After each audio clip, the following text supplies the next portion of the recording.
पर नजर करिए कारण के अवकाश विज्ञाનમાં ભારત વિશ્વમાં ડંકો વગાડવા જઈ રહ્યું છે।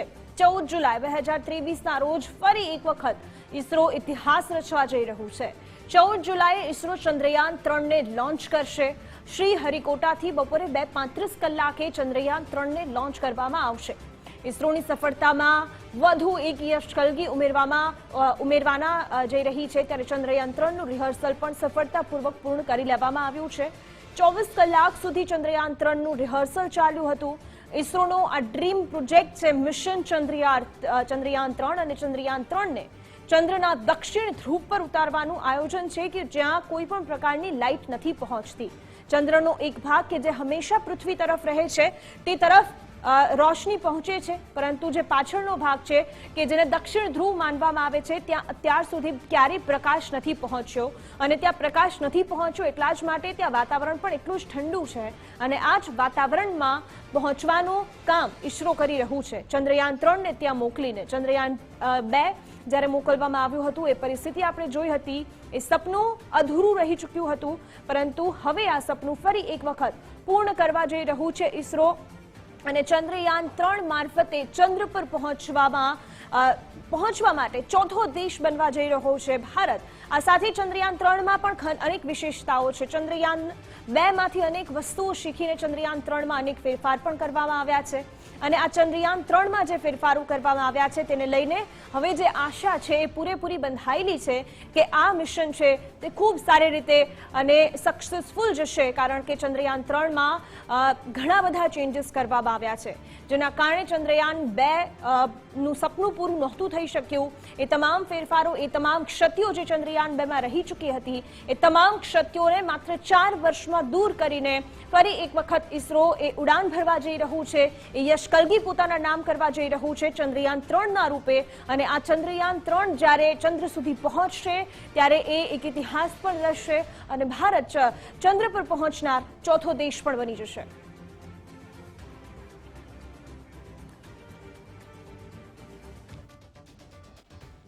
ચંદ્રયાન 2ને 2019માં લોન્ચ કરવામાં આવ્યું હતું। એ સપનું તો પૂરું ન થઈ શક્યું, અધૂરું રહ્યું હતું પરંતુ ચંદ્રયાન 3ને માત્ર 4 વર્ષની અંદર ફરી એક વખત લોન્ચ કરવામાં આવી રહ્યું છે ત્યારે તેને સમજવાનો પણ એક પ્રયત્ન કરીએ। ચંદ્રયાન 2ની જેમ જ ચંદ્રયાન 3માં પણ એક લેન્ડર અને એક રોવર હશે ઓર્બિટ કે જે ચંદ્રયાન 2 દરમિયાન ચંદ્ર પર પહોંચ્યું હતું અને સારી કામગીરી કરી રહ્યું છે એટલા માટે આ વખતે ઓર્બિટનો સમાવેશ નથી। એક દિવસના સૂર્યપ્રકાશ પર કામ કરી શકે તે રીતે લેન્ડર તથા રોવરની ડિઝાઇન કરવામાં આવી છે। જે પ્રકારે ચંદ્રયાન 2માં પણ આ જ પ્રકારે સૂર્યપ્રકાશથી ચાર્જ થઈ શકે એવી ડિઝાઇન હતી। પૃથ્વીના 14 દિવસના સમયગાળા સુધી અવલોકન નોંધવાનું ચાલુ રહેશે। આ મિશનમાં ચંદ્ર પર સોફ્ટ લેન્ડિંગ કરવામાં આવશે। ગયા વખતે ચંદ્રયાન 2 વખતે જે સોફ્ટ લેન્ડિંગ કરવામાં આવી હતી તે નહોતી થઈ શકી। ચંદ્રના દક્ષિણ ધ્રુવ નજીકના પ્રદેશમાં અવકાશયાનને મોકલવાનું જે આ સપનું છે અને ચંદ્રયાન 2ની નિષ્ફળતામાંથી પાઠ ભણીને ચંદ્રયાન 3માં જરૂરી ફેરફારો પણ કરવામાં આવ્યા છે। ચંદ્રયાન 3માં પણ લેન્ડર માટે વિક્રમ અને રોવર માટે પ્રજ્ઞાન નામ જાળવી રાખવામાં પણ આવ્યા છે। આ મિશન ચંદ્રની સપાટી પરના રાસાયણિક તથા કુદરતી સામગ્રીનો અભ્યાસ કરશે કારણ કે જે ચંદ્રયાન 1 હતું તેણે પણ ચંદ્ર પર પાણી હોવાના નમૂનાઓ મેળવ્યા હતા। માટી અને પાણીનો અભ્યાસ કરીને ચંદ્ર વિશેના આપણા જ્ઞાનમાં વધારો કરવાનો પ્રયત્ન પણ ચંદ્રયાન 3 મિશન છે તે કરવાનું છે અને આ સાથે જ ચંદ્રયાન 3 મિશન આ યાન પર સિસ્મોમીટર જેવા ઉપકરણો પણ લગાવવામાં આવ્યા છે જેના કારણે અનેક જે ગતિવિધિઓ છે ચંદ્રયાન 3ની તે પણ જાણી શકાય। આ સાથે જ મિશન ચંદ્રયાન 3ની શું વિશેષતાઓ છે તેની જો આપણે વાત કરી રહ્યા છીએ ત્યારે આ સાધનો ચંદ્રની સપાટીની ઉર્જા અને તેના વાતાવરણની રચનાઓનો અભ્યાસ કરશે અને એ તમામ માહિતી આપણા સુધી પહોંચશે અને ચંદ્ર વિશે આપણે ઘણું બધું જાણી શકીશું। મિશનના કેટલાક અન્ય સાધનો ચંદ્રની ભ્રમણ કક્ષામાંથી પૃથ્વીનો પણ અભ્યાસ કરશે। સ્ટેજ 1 અલગ 10 સ્ટેજ છે મિશન ચંદ્રયાન 3માં જેમાં પહેલા તબક્કામાં 3 અલગ અલગ સ્ટેજ હોય છે જેમ કે ચંદ્રયાન 3ને જ્યારે લોન્ચ કરવામાં આવશે એ પહેલાનું સ્ટેજ એટલે કે લોન્ચિંગ જે કરવામાં આવશે પહેલા જે તૈયારીઓ થતી હોય છે એને સ્ટેજ 1નો પહેલો ભાગ ગણવામાં આવતો હોય છે। બીજા ભાગમાં લોન્ચ અને રોકેટને અવકાશમાં લઈ જવાનો સ્ટેજ હોય છે અને આ સ્ટેજ 1નો જ એક ભાગ છે। આ સાથે તેને અવકાશમાં લઈ ગયા બાદ પણ પૃથ્વીની જુદી જુદી કક્ષામાં ચંદ્રયાન 3 ને આગળ વધારવાનું જે કામ છે એ પણ સ્ટેજ 1 ની અંદર જ કરવામાં આવતું હોય છે. ત્યારબાદ સ્ટેજ 2 નો વારો આવે છે, એટલે કે એક વખત લોન્ચિંગ થઈ ગયા બાદ પૃથ્વીની કક્ષામાં ફર્યા બાદ આ દરમિયાન ચંદ્રયાન 3 પૃથ્વી ફરતે અને ચંદ્રની નજીક જવાનો પ્રયત્ન કરતા હોય છે. બીજા તબક્કાને લુનર ટ્રાન્સફર તબક્કો પણ કહેવામાં આવતો હોય છે, એટલે કે પોતાની પૃથ્વીની જે કક્ષાઓ છે તે છોડીને એ ચંદ્ર તરફ આગળ વધે છે. તે સ્ટેજ 2 માં થતું હોય છે અને જે અલગ અલગ જે ચંદ્રયાન મિશન છે તેના અલગ અલગ જે સ્ટેજ છે તે સમજવાનો પ્રયત્ન કરી રહ્યા છીએ. આ સ્ટેજમાં ચંદ્રયાન 3 ને ચંદ્ર તરફ મોકલવાનું કામ શરૂ કરવામાં આવે છે. આમ જોવા જઈએ તો ચંદ્ર તરફ જવાનું આ એક પ્રયાણ છે. આ તબક્કામાં ટ્રેજેક્ટરીનું ટ્રાન્સફર કરવામાં આવે છે. આ સાથે જ સ્પેસક્રાફ્ટ સોલર ઓર્બિટમાંથી પસાર થઈને ચંદ્ર તરફ આગળ વધે છે અને સ્ટેજ 2 માં આ વાત થઈ. સ્ટેજ 3 ની વાત કરીએ તો લુનર ઓર્બિટ ઇન્સર્ટ્સ ફેઝ, એટલે કે ચંદ્રયાન 3 ને ચંદ્રની કક્ષામાં મોકલવામાં આવે છે પૃથ્વીની કક્ષામાંથી. ચંદ્રયાન 3 ચંદ્રની સપાટીથી 100 કિલોમીટર ઊંચી કક્ષાએ ત્યારબાદ ભ્રમણ કરવાનું શરૂ કરે છે. તેને સ્ટેજ 4 તરીકે ગણવામાં આવે છે અને તે ચંદ્રની ખૂબ જ નજીક માનવામાં આવતું હોય છે. સ્ટેજ 5 માં પ્રોપલ્શન મોડ્યુલ અને લુનર મોડ્યુલ એકબીજાથી છૂટા પડશે. જે પ્રોપલ્શન મોડ્યુલ છે તે ઓર્બિટ મોડ્યુલના સ્થાને આ વખતે અહીં રાખવામાં આવ્યું છે. સ્ટેજ 6 માં ડી બૂસ્ટ ફેઝ, એટલે કે દિશામાં જઈ રહ્યું છે તેની સ્પીડ ઘટાડવામાં આવશે. આ સ્પીડ ઘટાડવાના કારણે જ તેનું સોફ્ટ લેન્ડિંગ પણ કરવામાં આવી શકે, એટલા માટે જે આ તેની સ્પીડ છે તે ઘટાડવામાં આવશે. ત્યારબાદ સ્ટેજ 7 માં પ્રી લેન્ડિંગ ફેઝ, એટલે કે લેન્ડિંગ પહેલાની સ્થિતિ કેવી છે, ત્યાંની આબોહવા કેવી છે, ધરતી કેવી છે, રેતાળ છે, ખાબડ ખુબડવાળી છે. આ સ્ટેજમાં લેન્ડિંગની તૈયારીઓ એ બધી જ વસ્તુઓને લઈને કરવામાં આવે છે અને ત્યારબાદ સેફ લેન્ડિંગ કરવામાં આવતું હોય છે. અને એ સ્ટેજ 8 માં આવે છે. 8મા તબક્કામાં લેન્ડિંગ કરાવવામાં આવે છે અને ગયા વખતે ચંદ્રયાન 2 માં આ લેન્ડિંગ વખતે જ ઘણા બધા જે તકલીફો હતી એ થઈ હતી. 9 માં ચંદ્રમાની સપાટી પર પહોંચેલા લેન્ડર અને રોવરની સામાન્ય થવાની સ્થિતિ શરૂ થાય છે અને ત્યારબાદ તે પોતાનું જે કામ ત્યાં કરવાનું છે તે કરવાનું ચાલુ કરે છે. ચંદ્રની 100 કિલોમીટરની ભ્રમણ કક્ષામાંથી પ્રોપલ્શન મોડ્યુલનો પરત ફરવાનો તબક્કો સ્ટેજ 10 માં શરૂ થઈ જતો હોય છે.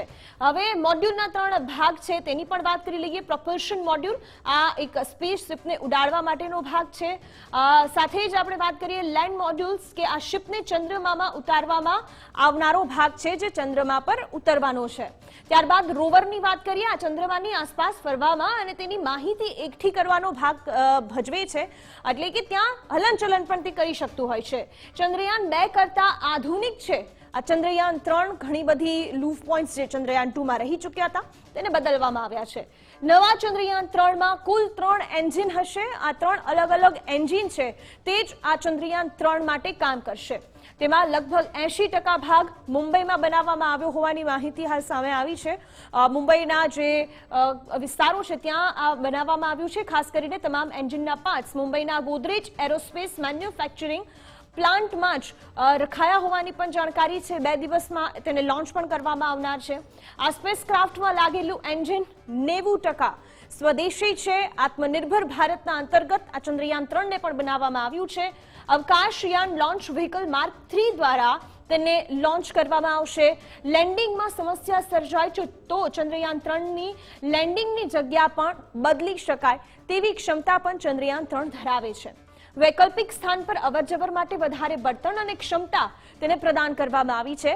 આ સાથે જ ઇસરોએ ચંદ્રયાન 3ના લેન્ડિંગ માટે 4 કિલોમીટર બાય 2.5 2.5 કિલોમીટરનો વિસ્તાર છે તે રાખ્યો છે.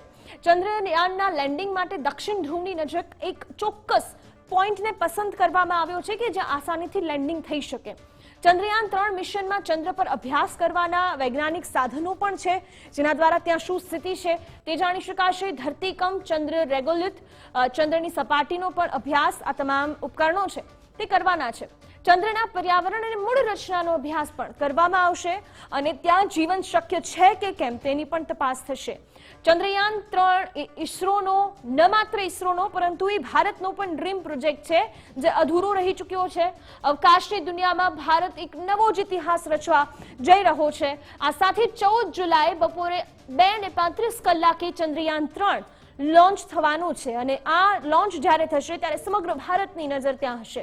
ચંદ્ર પર અવકાશયાન ઉતારનારો વિશ્વનો ચોથો દેશ બની જશે ભારત. આ સાથે ચંદ્રના દક્ષિણ ધ્રુવ પર ચંદ્રયાન 3નું ઉતરાણ થશે અને ત્યાંથી જ એ તમામ જે પોતાની તૈયારીઓ છે, જે શોધવા માટે ગયું છે એ કામ ચાલુ કરશે. ચંદ્રના દક્ષિણ ધ્રુવ પર સોફ્ટ લેન્ડિંગ કરનારો વિશ્વનો પહેલો દેશ બની જશે ભારત. અમેરિકા, રશિયા અને ચીન જેવા દેશોએ સોફ્ટ લેન્ડિંગમાં નિષ્ફળતા મળી ચૂકી છે. જોકે ગયા વખતે ભારત પણ તેમાં નિષ્ફળ રહ્યું હતું, પરંતુ છતાં આ વખતે તેમાં સફળ થાય તેવી પૂરેપૂરી શક્યતા છે. ઇન્ડિયન સતત ચંદ્ર સંશોધન કાર્યક્રમનું આ એક ત્રીજું મિશન છે અને આ બાદ પણ અનેક મિશન હજુ પણ તેની તૈયારીઓ થઈ રહી છે. એટલે કે માત્ર આ એક મિશન નથી. ભારતે 2008માં ચંદ્રયાન 1 મોકલ્યું હતું અને જેણે ચંદ્ર પર પાણી હોવાના નમૂના જે છે તે મેળવ્યા હતા. મિશનમાં એક ઓર્બિટર અને ઇમ્પેક્ટરનો સમાવેશ હતો ચંદ્રયાન 1માં. ઇમ્પેક્ટર ચંદ્ર પરના સેક્ટર્ન ક્રેટર સાથે અથડાયું હોવાની જાણકારી સામે આવી હતી. આ સાથે જ ભારત ચંદ્ર પર ઝંડો ફરકાવનારો ચોથો દેશ બન્યો હતો, જ્યારે ચંદ્રયાન 1 ત્યાં ચંદ્ર પર પહોંચી ગયું હતું. ઓગસ્ટ 2009માં ચંદ્રયાન 1 સાથેનો સંપર્ક તૂટી ગયો હતો અને એટલા જ માટે ચંદ્રયાન 2ને લોન્ચ કરવામાં આવ્યું હતું. મિશન ચંદ્રયાનનો 95% ઉદ્દેશ્ય તો સફળ થઈ જ ચૂક્યો હતો, પરંતુ એ સંપર્ક તૂટી જવાના કારણે ચંદ્રયાન 2 લોન્ચ કરાયું. ચંદ્રની સપાટી પર પાણીના અણુઓ શોધવામાં ચંદ્રયાન 1ને સફળતા મળી હતી અને 2019માં 22 જુલાઈ ચંદ્રયાન 2ને અવકાશમાં રવાના કરવામાં આવ્યું હતું. ચંદ્રયાન 2માં વિક્રમ નામનું લેન્ડર ચંદ્ર પર ઉતારવાનું હતું અને આ સાથે જ પ્રજ્ઞાન રોવર દ્વારા ચંદ્રની સપાટીના અભ્યાસનો હેતુ હતો. 24 કલાક સુધી ચંદ્રયાન 3નું રિહર્સલ પણ ચાલ્યું છે અને આ રિહર્સલ ખૂબ જ સફળતાપૂર્વક પૂર્ણ થયું છે અને હવે બસ ઘડીઓ ગણાઈ રહી છે કે જ્યારે ચંદ્રયાન 3ને લોન્ચ કરવામાં આવશે. ન માત્ર ઇસરોની, સમગ્ર દેશની, સમગ્ર વિશ્વની નજર આ લોન્ચ વખતે હશે. ચંદ્રયાન 3ને જ્યારે ભારત લોન્ચ કરશે ત્યારે તેના ઉપર નજર રહેશે. ચંદ્રયાન 2 જે સફળતાપૂર્વક નહોતું પહોંચી શક્યું ચંદ્ર પર, તેના અવશેષો પણ મળી આવ્યા હતા, જેવું નાસા દ્વારા કહેવામાં આવ્યું હતું. અને હવે ચંદ્રયાન 3 જ્યારે લોન્ચ થશે ત્યારે તમામ દેશ આ જે લોન્ચિંગ છે અને ચંદ્રયાન 3નું જે મિશન છે ભારતનું તે જોતું રહેશે.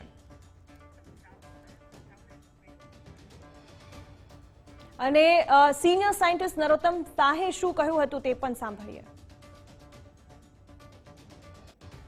देखिए, चंद्रयान 2 का बाद में चंद्रयान 3 एक सारा हिंदुस्तान में सब लोगों के मन में एक आनंद, उत्साह और एक नया होप एंड हैप्पीनेस का एक माहौल पैदा किया हुआ है. सारा लोग उत्कंठा के साथ देख रहे हैं कि 4 साल के बाद 14 जुलाई 2:35 में भारत चंद्रयान 3 यान के द्वारा में एक तीसरा उड़ान भरेगा, जिसके सक्सेस में इंडिया को एक नया रिकॉग्निशन मिलेगा. ये एक इलाइट स्पेस क्लब जो है, अभी USA, China and then Soviet रूस का जो 3 कंट्री के जो इलाइट स्पेस क्लब के हिसाब से अभी इंडिया इसमें चौथा देश के हिसाब से इनका नाम का रज्जू करेगा. इसके साथ space research and space exploration के क्षेत्र में एक नया चैप्टर शुरू करेगा, क्योंकि इंडिया का चंद्रयान मिशन 3 का सक्सेस में इसमें काफ़ी इंडिया का जो प्रोग्रेस का जो रेट हो रहे हैं, आत्मनिर्भर भारत का जो ऑनरेबल प्राइम मिनिस्टर साहब का सपना है, इसके साथ ये सारा सपना, सारा हमारा प्लान को ये जोड़ेंगे. इसके साथ जो डीप स्पेस रिसर्च होगा, जो कमर्शियलाइजेशन होगा, इसमें जो इन स्पेस करके जो ऑर्गेनाइजेशन हमारा इसरो के साथ अभी जुड़ा हुआ है, इनके साथ इसका पूरा बिजनेस मॉडल बन करके एक टेक्नोलॉजी डेवलपमेंट में एक नया ऊंचाई तक पहुंच पाएगा. सर, जैसे चंद्रयान 2 की बात करें, उसके बाद 4 साल मिले साइंटिस्ट को, तो वो 4 साल किस तरीके से अहम रहे हैं?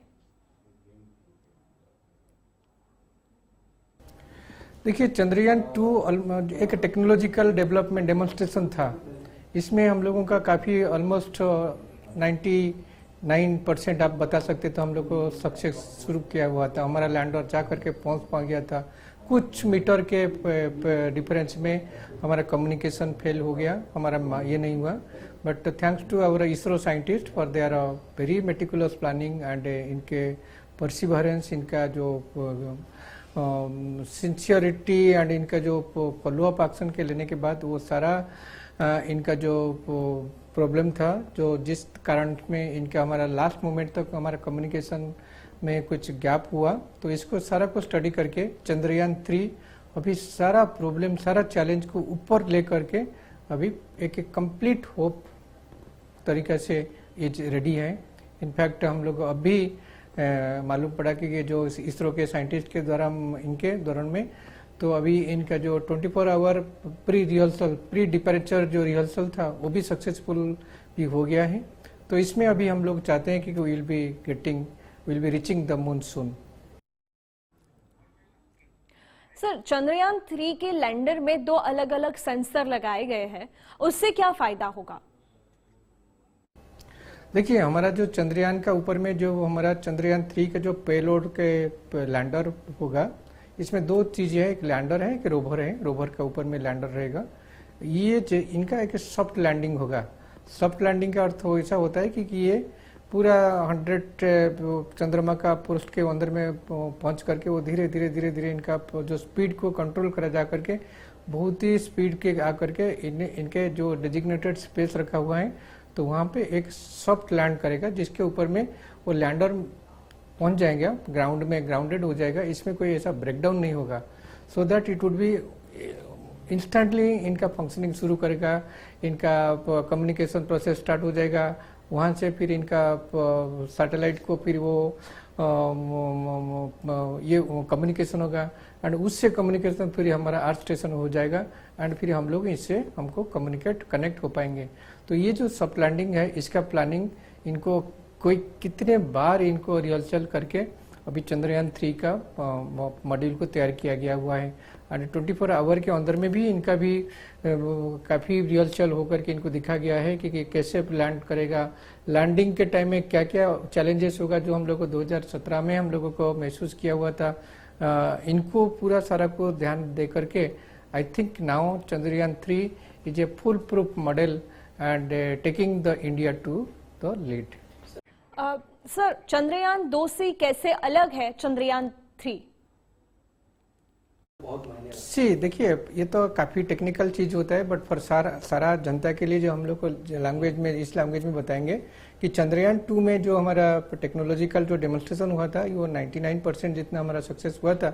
जो कम्युनिकेशन जो लास्ट मोमेंट में कुछ मीटर तक जो हमारा पहुंचने के पहले जितने का वो प्रॉब्लम था, इनका सारा पॉइंट्स को अभी इनको इसरो के साइंटिस्ट इनको रिव्यू करके इसी के मुताबिक चंद्रयान 2 का जो लैंडर है वो बना गया हुआ है एंड इसी में जो भी डिजाइन का रिवीजन हुआ है, जरूरत तो था एंड बेसिकली वो आज पर द प्रेस रिलीज जो हमारा है, तो इनका डिजाइन में कुछ ज़्यादा फेरफार तो नहीं हुआ, बट इनका definitely the ISRO has modified the way of that lander has to land, take the soft land and इनका जो शुरुआत हो जाएगा, इनका जो प्रोजेक्ट का जो वर्क शुरू हो जाएगा, तो ये सारा चीज को ये लोगों को काफी ये कॉन्फिडेंट के साथ ये लोगों को टेस्ट करके अभी चंद्रयान 3 को इसी तरीके से तैयार किया ताकि इसमें हम लोगों को कोई ये नहीं, फेल्यूर का कोई आशंका नहीं हो सकता है। और सर, साथ में देश के पीएम मोदी जी का कैसा सपोर्ट रहा है साइंटिस्ट के साथ? बड़ा प्रधान तो हमारा देश के लिए एक बड़ा मेंटर है। ये सारा जो हमारा कॉन्फिडेंट दे करके एक जो सेल्फ डेवलपमेंट, एक न्यू इंडिया का सपना देखा है, वो एक यंगर जनरेशन के लिए एक बहुत बड़ा सपना दिखाया है, जिसके लिए वो हमारा आत्मनिर्भर भारत कर रहे हैं। आज इस तरीके से देखेंगे तो इसमें काफ़ी डेवलपमेंट है। गुजरात में हमारा department of science and technology and government of Gujarat के हिसाब से अभी हम लोग लास्ट वीक में हमारा स्टेट अभी माइक्रॉन जैसे बड़ा चिप मेकिंग कंपनी के साथ एमओयू किया हुआ है। अभी सेमीकंडक्टर में गुजरात में काफ़ी नया नया मैन्युफैक्चरिंग हब यहाँ पे बन रहे हैं। तो ये सब होता है तो फिर हमारा इलेक्ट्रॉनिक्स जो सेमीकंडक्टर चिप मेकिंग में जो स्पेस रिसर्च का सबसे बड़ा इंटीग्रेटेड कंपोनेंट होता है, तो ये यहाँ पे बन पाएगा।